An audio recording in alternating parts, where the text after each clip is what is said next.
never come across too many people who are supremely self-confident. That they know, believe, and are quite comfortable with being the most popular, the most beautiful, the best, the most accomplished, the most learned, all of that. A couple of people that I come to mind when I say that are supremely self-confident. But the rest of us, we are very confident in one area and just go into shambles when it's something else.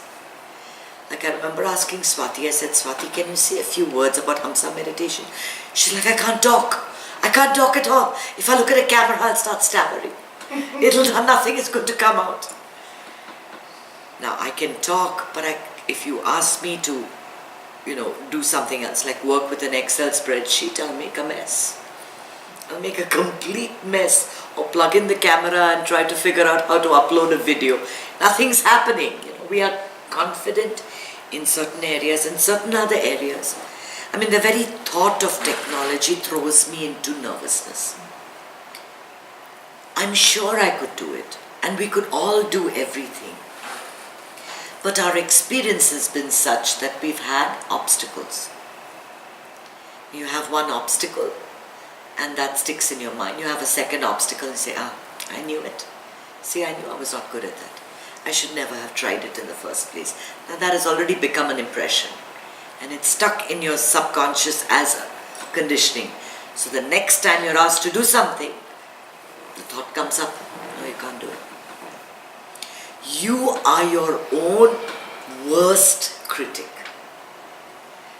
The person who holds you back the most is you. That you don't need anyone else to tell you anything. The messages that you give yourself on a daily basis is quite enough. I don't like the way my hair is looking. I can't color my hair properly. All these little white hairs are showing. Everybody can tell how old I am. And even if they look at my face, they're going to look at my neck and they're going to know immediately how old I am. We're so not confident of the way our bodies are. The minute you see a beautiful woman walk into the room, the first thing you do is tuck your stomach in and sit up straight. Because all this while you've been sitting like a slob. Or if you see a beautiful looking man come in, that's the very first thing. Toss your hair back, make sure you're looking nice and presentable. Yeah, we're not confident. We're not confident of being, because we want to be noticed. We want to be heard. We want to be accepted. Especially in our little group. Your family, your friends. You long for that acceptance, right? Because we don't want to be left out of anything. So you'll have certain areas where you feel a tremendous sense of self-doubt. Now, self-doubt is self-explanatory. It is doubt you impose on yourself. And by doing that, you just put the biggest spoke in the wheels. You've just lost your job. You want to find another very good job, but your friend hasn't found it for 6 months. And another friend hasn't found it for 1 year. You say, I just lost my job. Probably be 2 years before I can find anything. Now, somewhere at the back of your mind, even when you're applying for those jobs, you're saying, I'm not going to get this. It's a little voice, it's a very tiny little voice that's saying, I'm going to get this. It ain't going to happen. And as long as that voice is given audience, nothing is going to happen.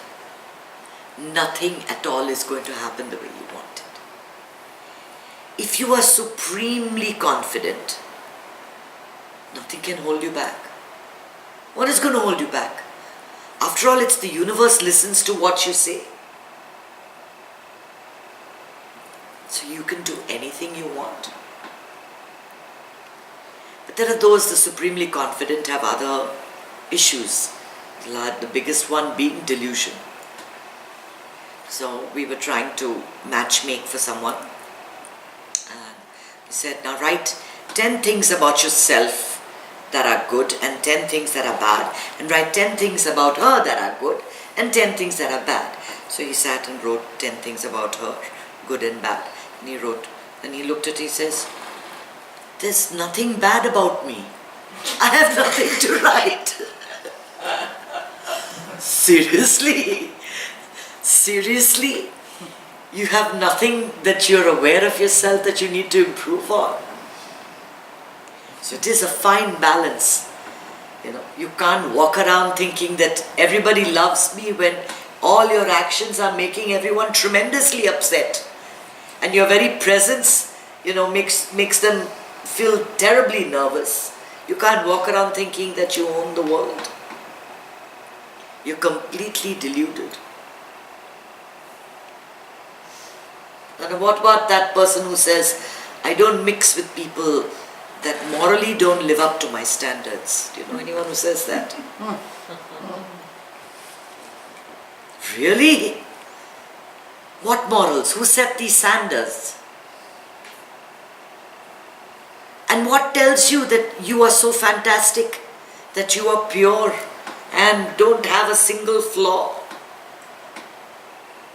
What did Jesus say? Let the first person cast the stone when they wanted to stone Mary Magdalene for being a prostitute. And nobody could. Because if you look inside of you, you are not pure. Nobody is pure. You have no idea what that person has gone through to do what they had to do. And even to the person who's saying this, we must be compassionate. Because what kind of a deluded state must that person be in to want to cast a stone on someone who is morally not lived up to their aspirations? We have a lot of those who look down on people that, are drink or, socially do things or have affairs or whatever. And this is all part of life. Who are we to judge anyone else? So I am not totally in favor of that person that is supremely confident that they're doing the right thing. And I'm not favor of the person who is supremely unconfident. What is that the word? Not confident of what they're doing. You have to examine whatever belief system you hold on to. And the wise person examines it and sees if it's worth holding on to. So we don't show our legs in public is the moral code. Why? Why do you not show your legs? What is wrong if you do? But on the other hand, I tell my children, if you're in America, by all means show your legs. If you're going to a village in India, please cover your legs. Please cover your legs, because other people are not as spiritually enlightened as we are, that we can be free thinkers and I am not my body and I can wear what I want and I have the freedom of choice. They are completely tied down and bound by these rules. And they look down on others that don't do it. But they are not examining themselves to see whether there is no self-doubt here. The self-doubt only comes with good things. You always doubt when people tell you something good. Someone tells you, I really love your classes, you've done so much for me. And I think, really? Have I? How could she be saying this? What does she mean? I love you. Yeah, do you really love me? Are you sure? Prove it to me, show me how much you love me, buy me a diamond necklace. But we never doubt anything bad happening in our lives. That we confirm immediately. I don't deserve it. These things are going to happen to me because I'm a flawed character. I deserve everything I'm getting. I should never have done that. I should never have thought like that. I should never have supported this. I should never have brought that person into my home. I deserve to die. I deserve to be jailed. I deserve all the bad things. Oh, if someone says, I hate you, you love it. You never doubt it for a minute. I hate you or I'm mad at you. That you know for a fact. There is no doubt in your mind that that person is angry with you, that they are mad with you. So do you see the things that we doubt? We only doubt the good. There is something within you just bursting, trying to come out of you, but you hold it back with your doubt. It wants to come up, it wants to, sprout. It's a little seed within you. It wants to come up and spread its leaves and look at the sun and burst into bloom. But we never allow that to happen. We just hold it down by saying, not for you. It's not going to happen. Not in our family. Not in this country.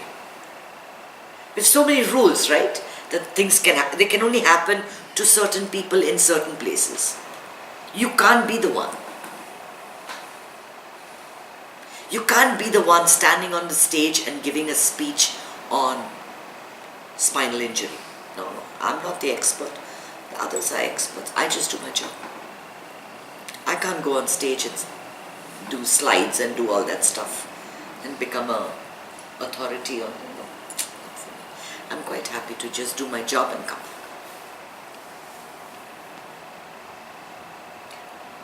It's only those that never doubt that become community leaders. If you notice how President Obama came from being a nothing 15 years ago, he had great education. He was a constitution. He used to teach constitutional law. He could have earned millions and millions of dollars doing what he wanted, but he chose to be a mover and shaker in a community. And all of a sudden, he was speaking at the convention. And the next thing you knew, he was president. Just like a meteoric rise to fame. No doubting there. He did not doubt his own ability or his ability to perform. He followed that destiny right to the end. He could have been just a lawyer, learning a lot of money, living in a suburb in Chicago. No one would have heard of him. He'd have been doing really well, earning lots of money, living in a nice big home, double income, 2 kids going to private school, would have been a perfect life. Didn't have to put up with all the nonsense he's had to put up with in the last 10 years. But he didn't doubt that he could do things to change the problems facing this nation. And so it came out. People give too much audience to the little voice that says, no, you can't. No, you can't. So was it his slogan that said, yes, we can? It was, right? It was. That's it. That voice of doubt that we can never defeat the other party, or we can never reign supreme, or we can never make it to the top, or we can never make $1 million. That has to be silenced. Don't give audience to this. But your journey is your own. That you must remember and keep it in mind. Don't try to examine anyone else's journey. Don't try to think, I'm a writer, I've written a beautiful book. How did that writer write one book in 2 months' time and go to the top of the New York Times bestseller list? that kind of self-doubt is just wasteful, because his subject matter is different, my subject matter is different, my audience is different, his audience is different, his stars are different, my stars are different. My destiny is different, his destiny is different. And so he may be on the New York Times bestsellers list, he may have a serious health problem. He may have all the money in the world but unable to form relationships. Everyone loves him for his money, not because who he is. Someone has got a great personality, they walk into the room and the whole room looks at them immediately. And you wish you were that person. But that person has got so many flaws in their character. It's never completely perfect. It's good to have doubts, because then it gives you the opportunity to go in and examine. What are you doubting? What exactly are you doubting? Are you doubting that the universe will provide for you? Are you doubting that the divine even exists? Are you doubting that your destiny will be revealed to you in a matter of time? What are you doubting? Are you doubting that you don't have it in you? When you are the source, when you are the divine, when you have the embodiment of the divine within you, where is the room for doubt? What flows inside you, your essence, your source, is divine. You are codified. So where is the room for doubt? It has to come. Whatever it is that is in your destiny, it has to come. You can do whatever you set your mind to. Anything. Anything you want is within your grasp. You're the lazy person saying, I don't care, I don't think I'm going to do. No need, I think I shall take my nap this afternoon. I'm not going to go for that course. I'm not going to join that committee. I'm not going to do any of these things. I don't want to do that. I can't do that. I don't have the power. I'm technologically very weak. It is your cop-out, right? Because you're saying you're technologically weak, you're not learning something that could be of tremendous use to you. I can't speak. I get really nervous on stage. But you start speaking and some divine force works through you and these words just spill out of your mouth. Try it. Don't give audience to that voice that says, nah, it's not good. It's not good. It is good. You can do it. You are the divine. You are Godified. You are pure energy. You are consciousness. You are the Brahman. And for the Brahman that created this world and this universe and everything we see and behold, nothing is impossible.